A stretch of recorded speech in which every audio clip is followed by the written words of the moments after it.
Bonjour à tous et bienvenue dans cette vidéo où je vais vous parler de la chaîne de valeur en ce qui concerne l'intelligence artificielle. Et le but de cette intervention, ça va être de vous expliquer, dans un premier temps, qui gagne de l'argent lorsqu'on utilise l'intelligence artificielle. Donc c'est une question qui va vous intéresser si vous êtes un investisseur, si vous êtes un décideur en entreprise ou si vous souhaitez tout simplement en savoir plus sur le fonctionnement de l'économie autour de l'intelligence artificielle. Donc pour ça, je vais me baser notamment sur une intervention de Arthur Mensch, qui est un des cofondateurs de Mistral, acteur européen sur la création de modèles d'intelligence artificielle. Alors, on ne va pas du tout s'intéresser, donc il a fait une audition le 12 mai 2026 devant l'Assemblée nationale. On ne va pas du tout s'intéresser à la partie politique, on ne va pas non plus s'intéresser aux interventions des différents partis politiques. Ce qui va nous intéresser en revanche, c'est les explications et l'état des lieux que va nous faire Arthur Mensch au sujet justement de la situation en Europe. Donc, dans un premier temps, on va apporter des éléments de précision générale sur le fonctionnement global de l'écosystème. Et dans un second temps, éventuellement, on s'intéressera plus précisément à ce qu'on peut faire en Europe, en tout cas à l'état des lieux de l'Europe, en ce qui concerne justement la possibilité ou non de pouvoir tirer son épingle du jeu dans le domaine de l'intelligence artificielle. Et vous allez voir que c'est pas gagné. Alors, pour faire cet état des lieux complet, eh bien, on va avoir besoin de plusieurs vidéos, mais on va essayer de faire en sorte que chacune des vidéos soit regardable en stand-alone, hein, en tant que telle. Il n'y a pas besoin de suivre une série quelconque. Et donc, dans cette première vidéo, on va faire simplement un état des lieux, ok, de toutes les parties prenantes dans la création de cette intelligence artificielle. Et on va également essayer de voir qui sont, parmi toutes ces parties prenantes, on va voir qui gagne de l'argent et qui n'en gagne pas ou moins. Donc pour ça, on va se baser sur un schéma que je vais vous présenter. Et au fur et à mesure qu'on va évoluer dans la constitution du schéma, je vais vous apporter également mon point de vue et mon expertise. Donc je m'appelle Quentin Devial, je suis le cofondateur du site dima.fr, qui est une plateforme de formation dans le domaine de la technologie et notamment dans le domaine de l'intelligence artificielle. N'hésitez pas à jeter un œil à notre plateforme, dima.fr. Donc, je vous ai préparé ici déjà toutes les images et on va constituer donc le schéma final ensemble. Et j'espère que vous allez apprendre pas mal de choses. Donc ici, pendant tout le début de l'intervention, on a une présentation de ce que fait Mistral et une phrase pour résumer ce que fait Mistral et qui a été répétée à 2 reprises par Arthur, c'est que son métier à lui, c'est de transformer des électrons, de l'énergie, en intelligence. Alors, cette intelligence, en fait, elle va se matérialiser, pour l'instant, on va parler exclusivement de LLM, et elle va se matérialiser par eh bien des modèles qui vont être produits et qui vont être mis à disposition d'applications, applications qui vont ensuite être vendues à des clients. Donc ici, je vais représenter, plutôt que de représenter le cerveau, je vais représenter directement l'entreprise Mistral. Ensuite, pour ce qui est des applications, les applications, ça peut être des applications tierces ou ça peut être des applications qui sont directement également fournies par le créateur du modèle.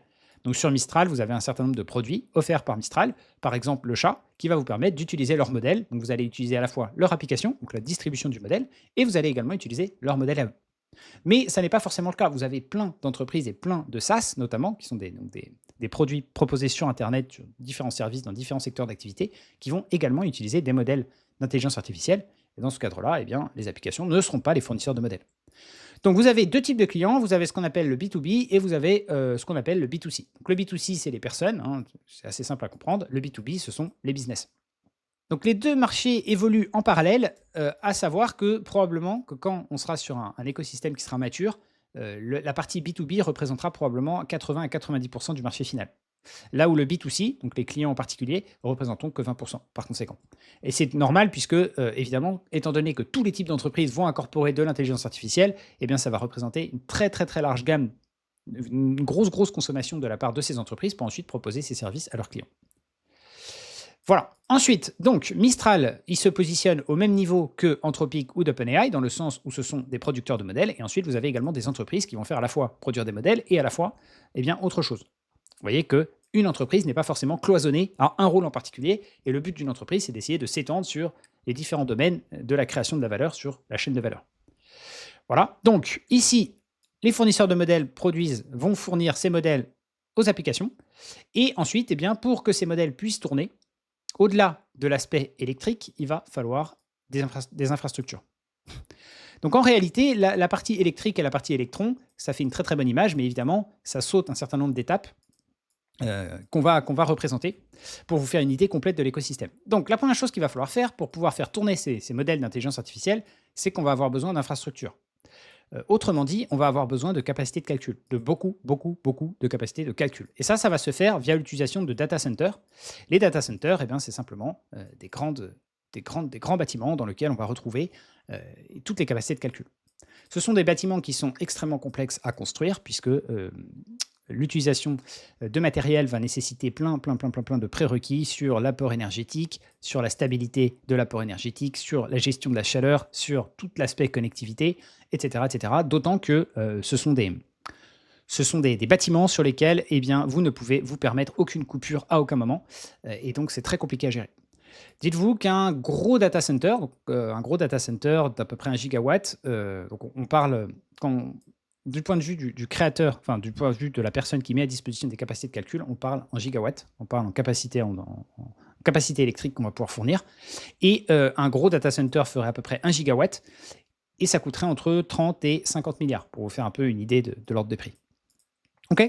Mais il n'y a pas le choix. Il n'y a pas le choix. Si vous voulez faire tourner un modèle d'intelligence artificielle, vous avez besoin de cette infrastructure. Alors, vous avez deux possibilités pour utiliser cette infrastructure. Soit vous pouvez investir vous-même dans votre propre infrastructure, soit vous pouvez louer l'infrastructure d'une entreprise tierce. Donc, je vais représenter les deux façons de faire. Vous avez tout d'abord les fournisseurs de cloud qui vont, eux, possèdent une très très grosse infrastructure, qui possèdent déjà les data centers. Donc, soit vous pouvez demander des capacités de calcul à ces fournisseurs de cloud, ce qui est tout à fait possible. Ensuite, vous allez pouvoir faire tourner vos modèles. Soit vous allez directement utiliser vos propres data centers, c'est beaucoup plus rare. Et de toute façon, les fournisseurs de cloud, eux, utilisent des data centers. Dans tous les cas, le data center est toujours dans l'équation. Soit il y a un intermédiaire, soit il n'y en a pas.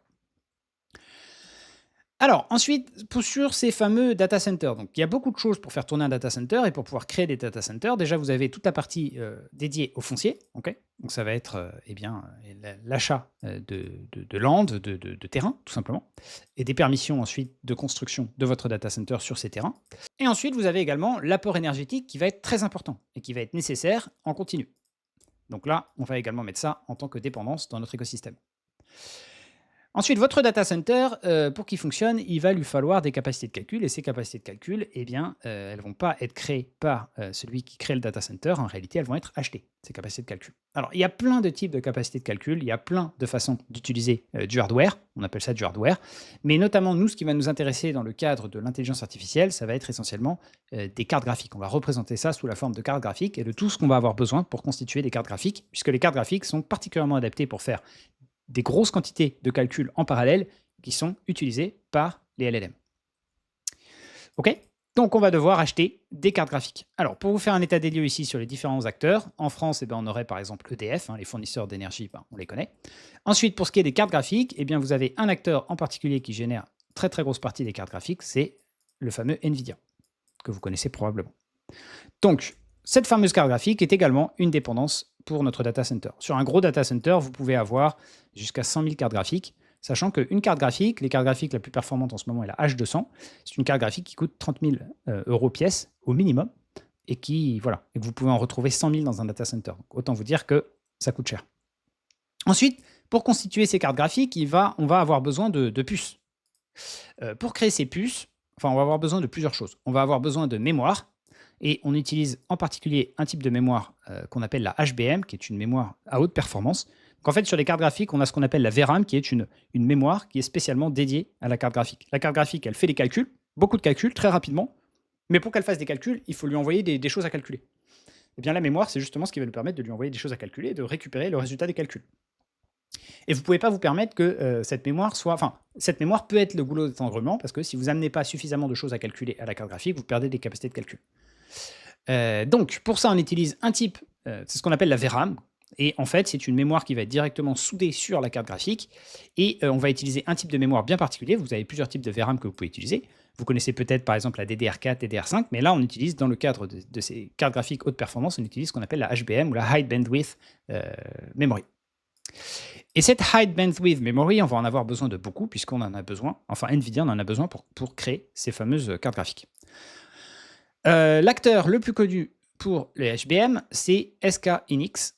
Il y en a d'autres, des acteurs qui créent de la mémoire. On a Micron, on a Samsung, on a d'autres acteurs. Mais là, on va rester assez simple. On va simplement parler des écosystèmes. Donc, je montre un exemple d'entreprise. Et ensuite, on rentrera plus en détail dans les vidéos qui suivront. Mais c'est pas tout. C'est pas tout. Pour constituer ces cartes graphiques, on va également avoir besoin de puces. Beaucoup de puces. Alors, ces puces, elles sont créées par un acteur en particulier. Alors, il y a plein d'acteurs qui créent des puces, mais vous avez des puces plus ou moins performantes. Et l'acteur principal qui va créer les puces pour les cartes graphiques, c'est un acteur qui s'appelle TSMC, qui est très très important, puisque c'est un autre composant de la conception de ces cartes graphiques. Et enfin, vous avez également besoin des puces pour tout faire, hein. Donc vous avez également besoin de puces pour faire la mémoire. Donc TSMC ici est un goulot d'étranglement qui va directement être utilisé du côté des cartes graphiques et du côté de la mémoire. Et ensuite, pour pouvoir concevoir ces puces, il y a encore un autre niveau. Il faut une machine en particulier qui va nous permettre de faire ce qu'on appelle de la lithographie. En gros, on va graver des choses sur les puces qui va nous permettre bien, de mémoriser la mémoire. C'est là où on va graver tous les circuits électriques. Et pour ça, on a une seule entreprise qui est capable de faire ça au monde, de produire ces machines, c'est ASML. Et ASML, c'est des grosses, vous pouvez voir ça un petit peu comme des grosses imprimantes, hein, qui valent 400 millions de pièces. Voilà. Et là, on a à peu près l'écosystème complet, de façon simplifiée, mais quand même avec pas mal d'éléments, je pense que c'est suffisant, sur les différents parties prenantes au niveau de la conception de l'intelligence artificielle. Donc c'est pour ça que, en fait, ici, vous pouvez constater que la partie création ou génération des modèles par des scientifiques, eh ben, ça n'est qu'une toute petite partie de la chaîne qui est nécessaire pour pouvoir délivrer l'intelligence artificielle aux entreprises et aux particuliers. Et c'est pour ça qu'on parle de chaîne de valeur industrielle, parce que pour chacun ici des domaines, vous avez des nécessités d'investissement qui sont colossaux et vous avez des besoins capitalistiques qui sont colossaux. Alors, maintenant, on va essayer de comprendre dans tout cet écosystème qui gagne de l'argent quand vous vendez, par exemple, pour 100 € d'intelligence artificielle à quelqu'un, à une entreprise ou à un particulier, eh bien, qui va capter la majorité de ces 100 € dans toutes les parties prenantes de l'intelligence artificielle. Eh bien, on a fait les recherches pour vous et maintenant je vais vous dévoiler donc les différentes marges. Donc on va parler en marge opérationnelle. Parfois c'est des estimations, parfois eh bien, ce sont les chiffres officiels. Donc la plupart de ces entreprises sont cotées en bourse, donc par conséquent les chiffres sont publics. Donc là c'est des chiffres qui sont certains. Par contre, vous avez également des entreprises privées et notamment ceux qui créent les modèles. Toutes les entreprises qui créent les modèles, ce sont des entreprises privées qui n'ont pas du tout l'obligation de dévoiler leurs comptes. Et donc là, ce sera pour le coup des approximations. Alors, pour ce qui est de la fourniture électrique, on a des marges opérationnelles aux alentours de 12%. Ce sont des moyennes, hein, bien entendu. Eh bien, ça veut dire que sur ces 100 d'électricité, vous avez payé 88 pour pouvoir la générer, cette électricité. Et donc, votre marge opérationnelle, ça va être le 12. Et ensuite, sur ces 12, ce n'est pas ce qui rentre dans votre poche. Mais là, on va comparer les marges opérationnelles, sinon ça va être trop compliqué. Donc, en gros, sans vous spoiler, c'est le pire domaine ici. Non, c'est pas le pire encore. Pour l'instant, on va voir qu'il y a pire. Mais en tout cas, c'est pas forcément la partie la plus intéressante dans la chaîne de valeur ou sur laquelle eh bien, on va essayer de mettre des investissements massifs. Même si l'approvisionnement électrique est évidemment nécessaire, même si les marges sont assez faibles. Si jamais vous avez un défaut d'approvisionnement électrique, eh ben, vous cassez toute la chaîne. Hein. Et ça, c'est vrai, vous cassez toute l'économie, concrètement, si vous n'avez plus d'énergie. Alors, ensuite, ce qui va nous intéresser en particulier, donc ça, c'est sur la partie électricité, fournisseur d'électrique. Donc, je vais compléter ici, pour le 12%, je vais ajouter de quoi on parle. Je vais mettre énergie. Énergie, 12% de marge opérationnelle. Ensuite, le second secteur qui rapporte le moins, avec les marges opérationnelles qui sont les moins intéressantes, ça va se situer au niveau des data centers. Donc, les data centers, on a des marges qui sont quand même intéressantes, hein, puisqu'on a des marges ici de 21% environ, en moyenne. Donc ce sont des marges, d'un point de vue purement business, ce sont des marges qui sont très intéressantes. Hein. Mais dans l'écosystème de l'intelligence artificielle, ce ne sont pas forcément les marges les plus intéressantes. Ensuite, on a les fournisseurs de cloud. Les fournisseurs de cloud, on va avoir cette fois une rentabilité qui va être supérieure, puisqu'on va avoir des marges aux alentours de 37%. Donc là, on commence à parler de marges qui sont très, très confortables. Donc là, on va faire cloud, les fournisseurs de cloud, 37%. À noter que pour la plupart des fournisseurs de cloud, ils sont également propriétaires de leur data center. Alors, quelle est la différence entre un cloud et un data center? Encore une fois, le cloud va mettre une surcouche autour des capacités de calcul pour proposer des services. Okay, donc la marge va être faite sur les services que va proposer ces acteurs de cloud. Donc, il y a des services de stockage. Ils peuvent vous mettre à disposition des machines virtuelles pour réaliser tout un tas d'actions. Ils vont vous mettre également des services dans tous les domaines, dans la sécurité, dans l'intelligence artificielle, bien entendu. Et d'ailleurs, l'intelligence artificielle est le domaine du cloud où ils vont faire les plus grosses marges. Sachant que dans les autres domaines du cloud, eh bien, les marges sont assez faibles. Et c'est pour ça qu'on a du mal à faire éclore notamment un acteur européen. On en reparlera au niveau du cloud. Parce que ça nécessite des investissements colossaux pour pouvoir faire des économies d'échelle. Donc on en reparlera plus tard, mais en tout cas, au niveau des acteurs principaux du cloud, qui sont très limités, hein, puisque AWS, Google Cloud et Microsoft représentent une très grosse partie de l'offre générale du cloud dans le monde. Là où les acteurs chinois sont plutôt cloisonnés au marché chinois, donc ils sont quand même beaucoup plus petits, mais on en reparlera plus tard. Ok, alors ensuite au niveau des modèles, qu'est-ce qu'on a au niveau des modèles? Est-ce que les modèles gagnent de l'argent? Et bien là, au niveau des modèles, on ne sait pas trop, on n'a pas de chiffre officiel. En tout cas, ce qu'on est certain, c'est qu'ils ne gagnent pas d'argent, et même qu'ils en perdent beaucoup de l'argent.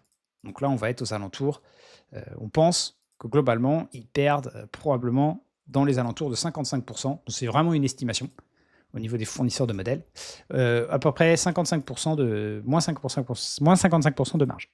Donc si jamais je vous vends 100, eh bien ça veut dire que pour produire ces 100, ça m'a coûté 155. Enfin, on a également les applications. Alors pour les applications, eh bien, on a une marge en moyenne aux alentours de 37%.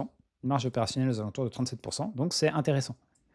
Du point de vue d'une entreprise, si vous ajoutez des fonctionnalités IA, eh bien, vous allez pouvoir surfacturer ces fonctionnalités IA, puisqu'on voit qu'au niveau des applications, c'est très bénéfique. Après, du côté des fournisseurs de modèles, Anthropic, Mistral et OpenAI, ils ont également leurs produits à eux, et donc ça va mélanger entre la partie produit qui est facturée, avec la partie production du modèle, avec les investissements pour la partie entraînement du modèle, avec toute la location de l'infrastructure. Donc tout est un petit peu mélangé, ce qui rend évidemment les calculs beaucoup plus compliqués, et on n'est pas certain de leur situation financière, mais on sait en tout cas qu'ils ont besoin de beaucoup d'investissements en permanence. Donc ils sont sur perfusion en permanence. Alors, j'avais trouvé les 37%, mais en fait, on est plutôt aux alentours de 35% en moyenne. Et maintenant, il y a encore un domaine où on n'a pas parlé, qui sont les très très gros gagnants de l'écosystème, c'est les producteurs de chips. Alors les chips, on appelle ça, on parle de puces, et globalement, quand on va parler de puces, on va englober ici toute la chaîne de la carte graphique avec la mémoire, les puces à proprement parler, et même, ASML, donc l'entreprise qui permet d'avoir l'outil de production pour les puces. Donc on va tout englober. Et dans le domaine des puces, tenez-vous bien, au niveau de la marge, on est à près de 58% de marge. Ça veut dire que si je vous vends quelque chose 100, ça m'a coûté 42 à produire. Par conséquent, le grand gagnant de cette chaîne de valeur, comme vous pouvez le constater, ce sont les producteurs de chips, de capacité de calcul. Alors vous allez me dire pourquoi. Donc si on se positionne du point de vue des producteurs de modèles, s'ils veulent avoir des niveaux de rentabilité et des marges qui soient supérieurs à 0, pour qu'ils gagnent de l'argent, ils ont deux possibilités. Soit ils augmentent les prix, soit ils réduisent les coûts de production. Au niveau des prix de vente, c'est compliqué puisqu'ils sont en compétition les uns les autres pour récupérer des parts de marché. Dès que Anthropic dit qu'ils vont augmenter un tout petit peu les prix ou qu'ils vont limiter un tout petit peu l'usage de leurs services, tout de suite, vous avez une fronde massive de gens qui sont très en colère et qui coupent leur abonnement pour aller chez le concurrent. Bon, c'est de la mise en concurrence classique. De la même façon, donc, on pourrait se dire que les différents modèles, les producteurs de modèles, vont essayer d'économiser sur les coûts de production. Sauf que les coûts de production nécessitent des capacités de calcul et qu'en ce moment, les capacités de calcul, il n'y en a pas. Elles sont utilisées quasiment à 100%. Et que par conséquent, elles n'ont pas tellement de choix. Si vous voulez, AWS n'est pas obligé de louer de la capacité de calcul à Mistral. AWS peut choisir, moi je la vends à tel prix, donc si tu ne veux pas me l'acheter, de toute façon, Anthropic l'achètera, OpenAI l'achètera, ou d'autres personnes l'achèteront. Vous voyez, ils ne sont pas du tout en position de force pour l'instant, les producteurs de modèles, parce qu'on n'a pas les capacités de calcul. Alors, au niveau des data centers, c'est un petit peu particulier, parce que comme je vous ai dit, la majorité des data centers appartiennent aux fournisseurs de cloud. Donc là, la question ne se pose pas.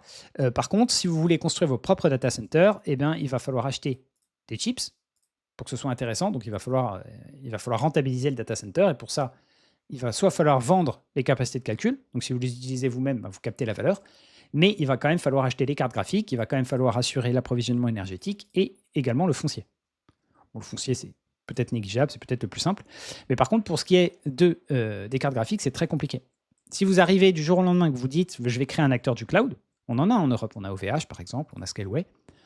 Le problème, c'est que quand vous allez vouloir créer vos data centers, vous allez devoir faire quoi? Vous allez devoir acheter des cartes graphiques à NVIDIA. Et NVIDIA, devinez quoi? Ils n'en ont plus de cartes graphiques. En fait, NVIDIA produit tellement de cartes graphiques qu'ils sont tout le temps en rupture de stock, en permanence. Ils ont déjà vendu les stocks de l'année suivante, jusqu'en 2027. Voilà, donc ça vous explique pourquoi. Ensuite, au niveau de l'énergie, énormément de concurrence au niveau de l'énergie, c'est une commodité. Donc, malheureusement, vous faites très peu de marge et ça, ce sera quasiment, vous ne pourrez pas le résoudre. Soit il y a une pénurie générale d'énergie, et dans ce cas de figure, vous pouvez augmenter les prix. Mais dans ce cas de figure, vous avez également un problème puisque les prix, vous ne pouvez pas les augmenter à l'infini parce que vous avez plein d'autres sujets où ça poserait problème d'augmenter les prix d'énergie. Vous ruinez l'économie en parallèle. Donc l'énergie, c'est vraiment quelque chose à part. Vous ne gagnez pas beaucoup d'argent. Et en plus, si jamais vous avez un problème d'approvisionnement, vous êtes foutu. Ensuite, pour ce qui est de SK Hynix, on est sur des marges ici aux alentours de 72%. Je ne sais pas si vous vous rendez compte, c'est l'acteur qui fait le plus de marge, SK Hynix. Pourquoi? Parce que c'est le fournisseur d'HBM et qu'il n'y en a pas d'autres. Donc il y a quelques acteurs dans le domaine de la RAM. Vous avez Micron, comme je vous ai dit, et vous avez également Samsung. Mais, en tout cas, SK Hynix, sur la HBM, ils se font des marges exceptionnelles. Ensuite, Nvidia, ils se font des marges d'environ 60%. Donc là, je vous donne par ordre pour les grandes entreprises, ce n'est pas inintéressant de savoir ce qu'ils font. Donc Nvidia, vous avez 60% de marge. Pour TSMC, on est aux alentours dans ces ordres-là aussi. On est aux alentours de à peu près 60%, un peu moins. Pour ASML, on est sur des marges aux alentours de 36%. Dites-vous bien qu'à chaque fois que je vous parle de marge, dites-vous bien que... Alors, on pourrait se dire qu'il va y avoir de la compétition. Pourquoi est-ce qu'on ne va pas tout simplement créer des cartes graphiques Nvidia? Pour plusieurs raisons. Simplement, Nvidia n'est pas simplement un assembleur de puces et de mémoire. Ils ont également une expertise propre sur la création des cartes qui pourrait éventuellement se copier. Ils ont également un logiciel pour la gestion de leurs cartes qui s'appelle CUDA et qui est déjà largement adopté dans tous les data centers. Donc c'est compliqué, si vous êtes un compétiteur, c'est compliqué de vous implémenter si vous n'utilisez pas le logiciel d'NVIDIA. Et ensuite, NVIDIA est un des plus gros clients de TSMC. Donc même si vous voulez créer vos cartes graphiques, comment vous allez faire pour récupérer vos puces? Vous allez devoir négocier avec TSMC.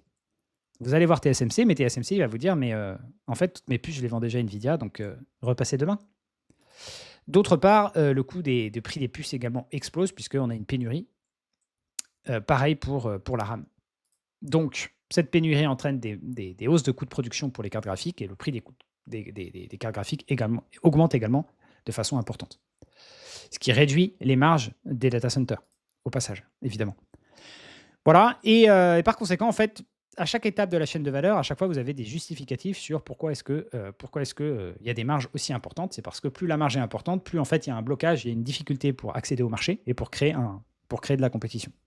Il faut bien garder en tête, il n'y a pas une idée de génie de quelqu'un qui se dit « Ah, mais là, il y a une grosse marge, je vais faire quelque chose ». Il y a toujours une raison pourquoi il y a une grosse marge. Qu'est-ce que je pourrais vous apporter d'autre comme élément intéressant? Bon, je pense qu'on a fait à peu près le tour. Hein. Dans la vidéo suivante, donc on proposera dans le courant de la semaine, on va s'intéresser maintenant à chacun de ces domaines en particulier. Et vous allez voir que ça va être très, très, très, très intéressant. Et on va le faire également secteur géographique par secteur géographique. C'est-à-dire qu'on va s'intéresser à la France, à l'Europe, à la Chine et aux États-Unis. Et comme ça va nous permettre de nous situer également dans l'écosystème mondial et pour voir un peu comment est-ce qu'on pourrait faire et qu'est-ce qu'on cherche à faire. Alors, du point de vue d'Arthur en particulier, sur Mistral, Mistral donc, produit évidemment des modèles. Ils produisent également des services. Ils sont spécialisés plutôt dans la partie B2B. C'est pour ça que vous les connaissez peut-être moins que Anthropic et OpenAI, parce qu'ils proposent leurs services en entreprise, notamment via l'utilisation de modèles OpenWay. Donc, c'est des modèles qui vont pouvoir être hébergés directement sur les infrastructures de l'entreprise. Ce qui permet des éléments de sécurité et de gestion de la donnée qui sont beaucoup plus importantes que sur des modèles qui sont hébergés là où vous ne savez pas, dans des data centers que vous ne connaissez pas, qui sont sous contrôle d'Anthropic ou d'OpenAI. Voilà, et ils sont en train également de s'intéresser à la partie data center, puisqu'évidemment, le but du jeu dans cette carte, c'est d'essayer de vous positionner là où vous pouvez pour essayer de générer un maximum de valeur pour capter un maximum de cette marge. C'est évidemment le principe.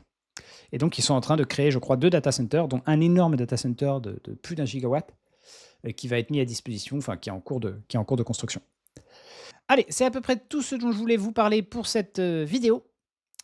N'hésitez pas à laisser des commentaires si vous avez des remarques à faire sur ce que je vous ai exposé. Et vous avez des précisions également à apporter. N'hésitez pas à le faire. Hein. Les commentaires sont là pour ça. Et si vous voulez être certain d'avoir les vidéos suivantes, pour justement toute la partie comparative et pour s'intéresser à tous ces secteurs les uns après les autres, eh bien également, n'hésitez pas à vous abonner à la chaîne. Et enfin, encore une fois, si vous avez des besoins de formation dans tous les domaines, que ce soit le développement, le DevOps, le cloud ou également l'intelligence artificielle, eh bien, n'hésitez pas à vous rendre sur notre plateforme dima.fr.